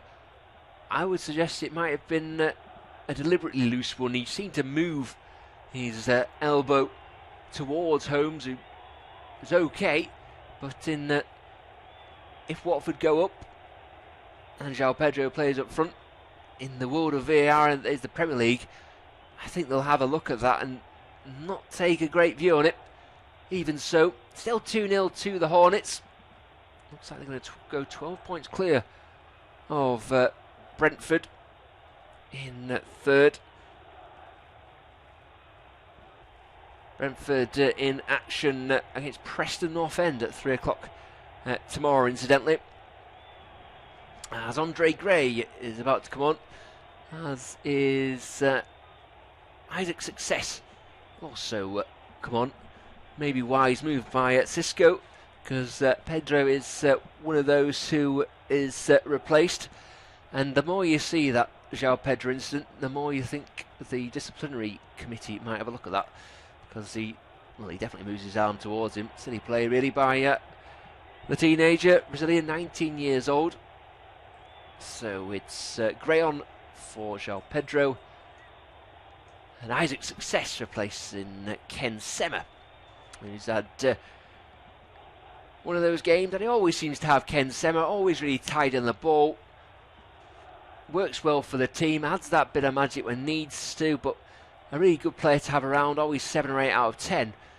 And he deservedly gets a few pats on the back. Now Success straight into the game. Zinchenko wins the ball over that crossbar. That would have been the game there. He and Success combined well to get in round the back on the left-hand side. Zinchenko did the goalkeeper with his eyes.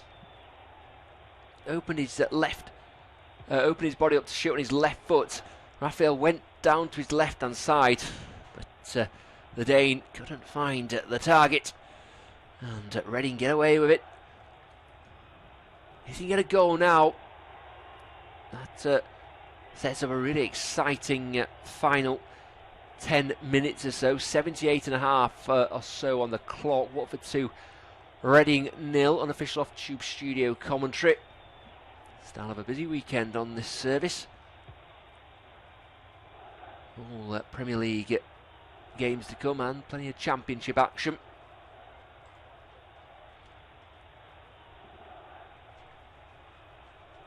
As Reading play out from the back, Liam Moore, the skipper, finds Laurent.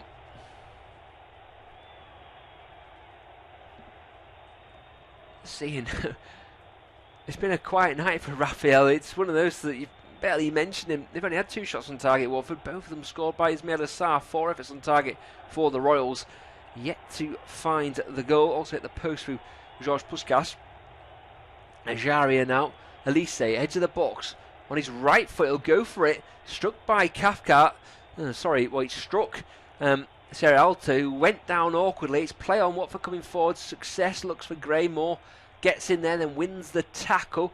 Lucas Zhao controls. Well played, Craig Cathcart, who then makes the tackle. Does not play a good ball to Will Hughes, though, who is fouled eventually by Lucas Zhao. Play stops, and both Liam Moore and Carlos Sanchez on the floor. They're involved in a strong 50-50 on halfway. Referee Linnington just calls a halt to things as they stand. Moore's up on his feet, just rubbing his ankle, trying to move away. Sanchez still holding his shin. But he too gets back to his feet. It was neither player holding back in that challenge. Both eyes on the ball. It's one where Moore wins it and kicks the bottom of Sanchez's foot. So a sole on the top of the foot for Moore and a sole on the bottom of the foot for Sanchez. Fortunately, both seem to be okay. Batman gets his back underway. Drills a ball looking for Sarr, of course, on a hat-trick now. Richards wins it, but Gray picks up the seconds now for Menya. Laurent making life difficult, but shows good skill to find that Zinchenko. Back to Sanchez on his left foot, goes for goal. What an effort that is! Sending Raphael scrambling. I expected the net to bulge, but it didn't. Wide of the target. Sanchez, not known for his goal-scoring prowess, I think it's fair to say, but struck that really well. And Raphael had to have a couple of looks at it. Decided to let it go, and again, Reading play from the back, floated forward by Tom Holmes, and comfortably controlled by a Watford player. I think we might have to go back to the drawing board on that. The goal kick routine. Watford seem to have worked them out as Zinchenko intercepts and finds Andre Gray. Success, just trying to thread it through, but touches a bit heavy for to find a teammate. And Raphael gives it back to Holmes, and Holmes was under pressure and rightfully, sensibly went back to his goalkeeper Raphael. He fires it forward as Jaria finds a bit of space in the edge of the box, square to Elise. Minamoto goes forward to open up that bit of space for Elise to come back into now. Omar Richards looks forward himself. Josh Laurent, who had a good first half, but a bit quiet a second time around. Reading just putting a few passes together. Zhao's got Yidom wide. Instead looks to find Yaku Mete. It was behind him. Almost turned into a good ball by the run of Rinamoto forward. But couldn't find a teammate. Now Success and Ajaria battling away. Messina battles the tackle Yidom. Elise has just got such agility, I think is a good word, Elise, because it's amazing talent of just being able to change direction. That time he dropped the shoulder. Zinchenko ran past him as he went back onto his left foot. Fouled eventually. The Dane has to be careful. He's on a yellow, as is Will Hughes. Minamoto, the sole recipient of a yellow for Reading. Elise stands over the free kick.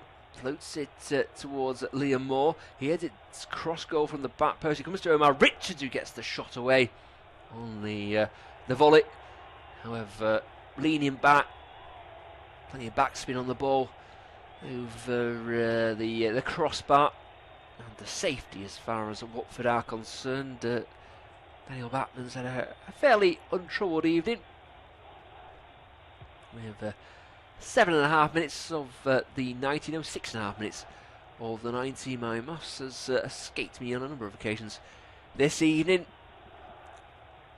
Watford 2, Reading 0. Both goals from Ismail Assar. As Batman clears his lines and Success controls nicely and finds that Zinchenko. He'll dart forward, gets a bit of luck as his pass is fired off the back of Laurent, back to him. Then Tom Holmes gets an interception in. Ismail Assar could have taken it on, and probably the right call though, just to let the ball trundle out for a corner kick to Watford. Applauded by Will Hughes.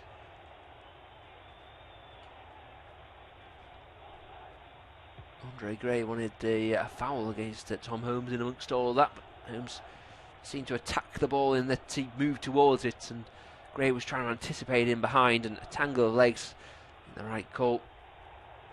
Let it go. Zinchenko with the corner, kicking out swing with his right foot if he chooses to go in. Gray, Sanchez on the 6-yard line. Deeper runners. One of those is Sierra Alta. It drops to Sarr. Can he get the hat trick? Oh, it fizzes wide. I think there was a deflection in there. Another corner kick to Watford. Right smile from Sarr there. Not too many chances, well, he's not had any chance in this second half. Yeah, it came with a combination of Richards and Moore. Up for another corner kick. Ball at the right end for Watford. 2-0 to the Hornets. If you just joined us, it's unofficial off-tube studio commentary. Goals on 12 minutes and then 14 from Sarr. Also had the ball in the net, but disallowed for offside. Reading have hit the post with George Pushkas, but not quite enough this evening. Zinkenagel works it back towards Sarr. It's well read though by Yeardom, who'll just about get away. No, he won't, because Sarr makes the tackle. Lucas Zhao plays it to Elise, down the line by him. Zhao's all alone as he comes forward, and Carlos Sanchez, who's recovered from that knock he took in the 50-50, is back to make the tackle, away by Messina. Elise can't keep it in. It looks like Sonny Aluko will come on for Reading in the not too distant future. And it looks like Sam Baldock as well, the former West Ham and MK Dons man, is ready and warmed up. Both Aluko and he in the dugout now, ushered forward to the halfway line.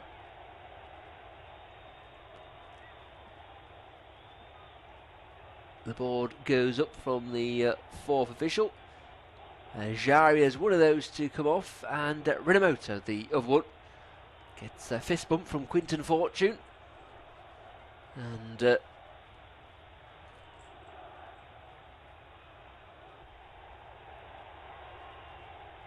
those two will be looking to make an impact. Aluko and Baldock. Baldock still to score this season. Aluko's been in and out the side, and you feel with that front four, as it was at the start of the season, it was Zhao up front with Meite, Ajaria and Aluko. It's Aluko's dropped out for the emergence of Michael Elise, who again shows a nice touch to flick it back towards Yeardom, but a Watford players quickly in there. It's Carlos Sanchez, just overruns it. It's for a throw in the Watford, the Reading right back area. It's taken short to Holmes. Hammers it forward. It's Sierra Alta's ball all day though. Seconds are won by Isaac Success, and it's fed down the line by Yeardom. Baldock will get to chase it. He looks to be playing on the right hand side with Meite up front alongside Zhao. Aluko from the left. Baldock usually a down the middle kind of guy, being used differently in the final stages of this evening's game.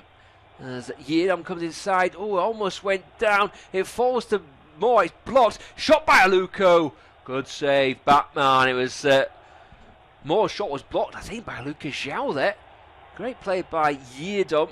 Baldock, nice footwork to get it back to Yeardom. Cuts inside, could have gone down there. Moore's shot is in the bottom corner, but Lucas Zhao unfortunately just in the way. Follow-up effort saved by Batman. Into the final stages of the game at Vicarage Road. Watford 2, Reading 0. Ismaila Sarr's double in the first half, making the difference. And looks like the Hornets are going to take all 3 points. More changes for Reading. Well, I say more changes for Watford as well. Andre Gray and Isaac Success have come on, but the most recent alterations have been Reading ones that Sam Baldock and Sonny Aluko being introduced. Aluko almost got a goal back for Reading as well. Good play by Yeardom and Baldock down the right-hand side. It fell to Liam Moore, who shot low and hard. It was heading for the bottom corner, but it actually was blocked by Lucas Zhao, another substitute. The seconds fell to Aluko.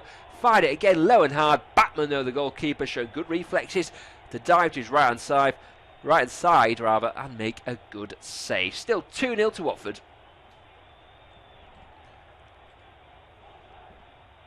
And Baldock coming forward. Pass towards Meite was just too strong. And through to Batman, who's had another comfortable evening. And of course, I've an eye on the Euros this summer with Austria, having been part of the March squad. And I think he'll be in contention at least to be second or third choice goalkeeper. Still to win his first cap for the Austrian full side, played for the age groups.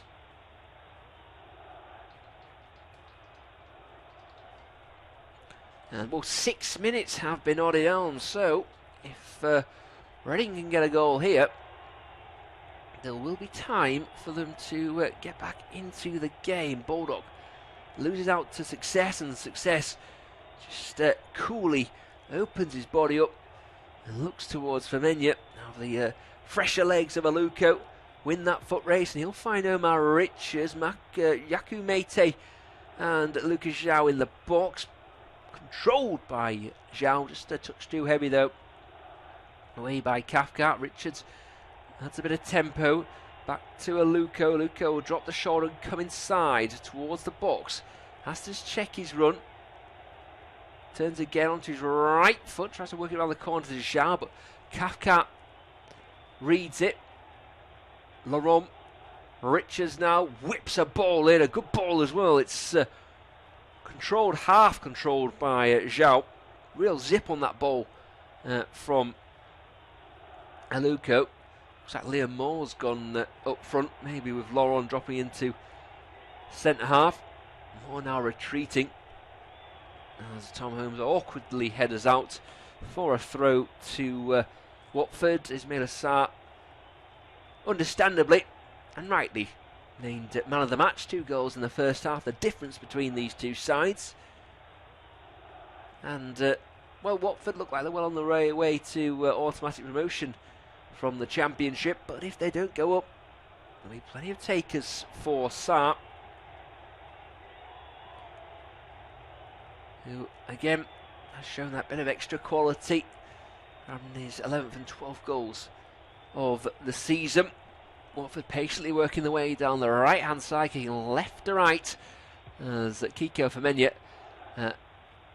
It couldn't have been more of a foul throw. His foot was up in the air because he was trying to gain a bit of distance with a low drilled one, but wasn't given, but eventually a foul against the Watford player. A yellow card as well to an unnamed member of the Hornets side. Well, Isaac Success is the man who's got his 2nd yellow card of the season. Just trying to slow the game down. Yaku Mete works it wide to Baldock. Awkward one for Baldock. He turned though, and then Yedom slides a great ball to Baldock. Oh, it almost turned inside. Well played, Carlos Sanchez. He got a vital foot in there. And Baldock runs his hand through his hair. He knows how close that was. Fulham 0, Wolves 0, incidentally, in the Premier League. As Michael Elise prepares to deliver in swinging with his left foot. It's high and it's hanging. It's awkward for the goalkeeper who's nowhere near, but luckily for him, Adam Messina was. And now Sarr can go clear. He's got Gray on his left hand side. Zinkelmeger's free on the right hand side. Great recovery, challenged by Omar Richards it was. And then Sarr, was he fouled by Liam Moore? Yes, he was. Looks like it'd be a free kick to the Hornets. Sarr's down on the ground, happy to take a few seconds to regain his breath. In fact, it was Andy Yeardom who was retreating. Great challenge. Sarr looking for the corner, waiting for the touch from Moore. Knew it was coming, and a free kick to the Hornets. Success and Zinkeregel, the ones that stood over it. Baldock and Elise are ready to charge if the ball comes into play, but I don't think it's going to go far, this one.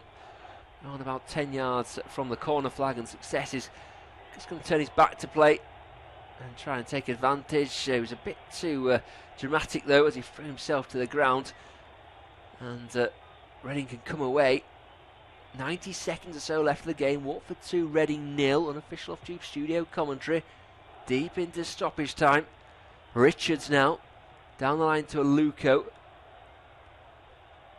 Laurent drops the shoulder and goes past a couple of would-be tacklers.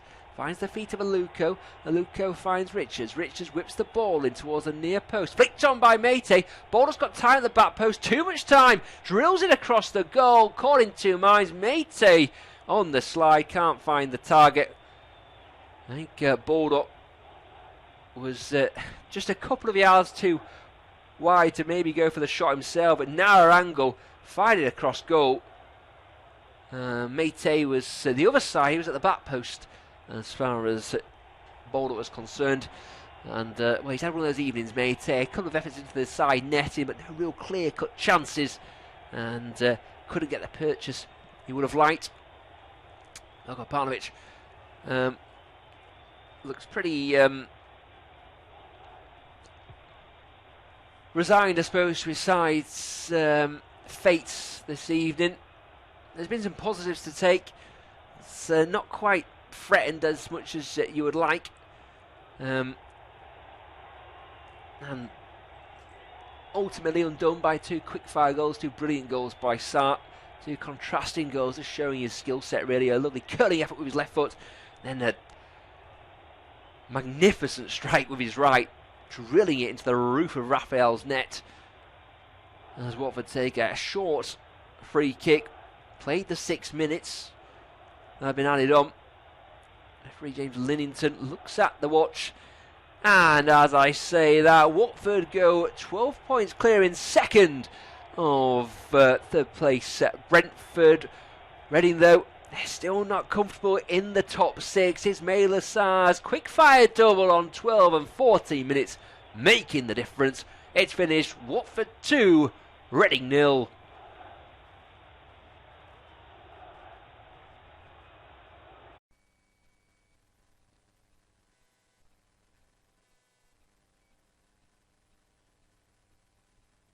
Our next football commentary match is getting ever nearer, so why not take the opportunity of having a bet on the match? Whether you're interested in betting on the match result, the first player to score, the last scorer, correct score, double result, total goals market, handicap betting, or any other of our exciting markets, it's fun to be involved. Don't forget, when the match kicks off, you can sit back and enjoy superb independent studio commentary while also enjoying our in-play betting opportunities. Good luck!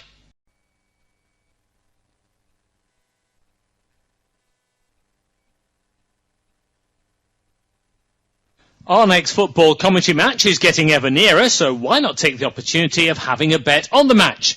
Whether you're interested in betting on the match result, the first player to score, the last scorer, correct score, double result, total goals market, handicap betting, or any other of our exciting markets, it's fun to be involved. Don't forget, when the match kicks off, you can sit back and enjoy superb independent studio commentary while also enjoying our in-play betting opportunities. Good luck!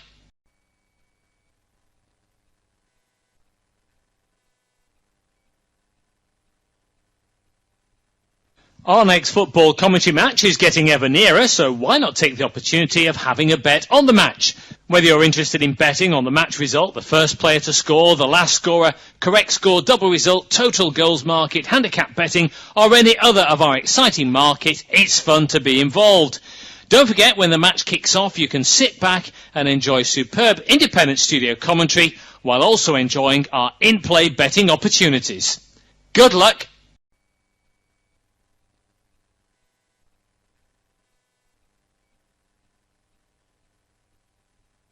Our next football commentary match is getting ever nearer, so why not take the opportunity of having a bet on the match? Whether you're interested in betting on the match result, the first player to score, the last scorer, correct score, double result, total goals market, handicap betting, or any other of our exciting markets, it's fun to be involved. Don't forget, when the match kicks off, you can sit back and enjoy superb independent studio commentary while also enjoying our in-play betting opportunities. Good luck!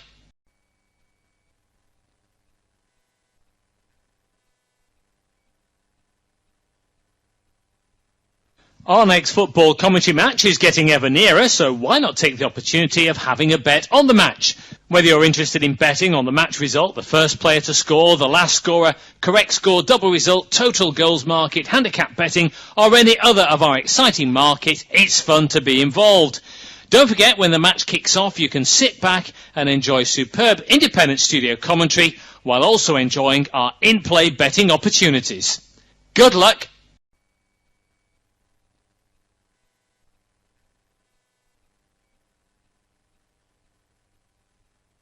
Our next football commentary match is getting ever nearer, so why not take the opportunity of having a bet on the match?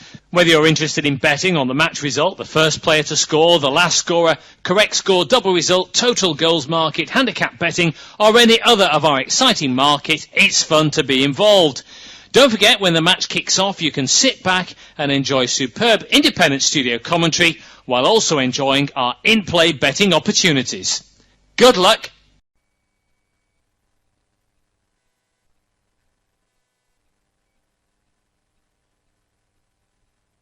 Our next football commentary match is getting ever nearer, so why not take the opportunity of having a bet on the match?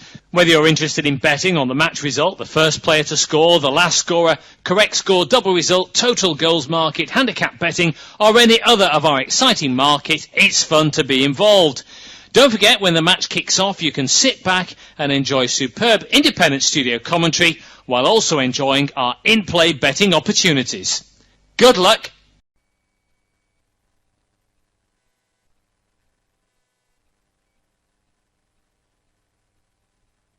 Our next football commentary match is getting ever nearer, so why not take the opportunity of having a bet on the match? Whether you're interested in betting on the match result, the first player to score, the last scorer, correct score, double result, total goals market, handicap betting, or any other of our exciting market, it's fun to be involved. Don't forget, when the match kicks off, you can sit back and enjoy superb independent studio commentary while also enjoying our in-play betting opportunities. Good luck.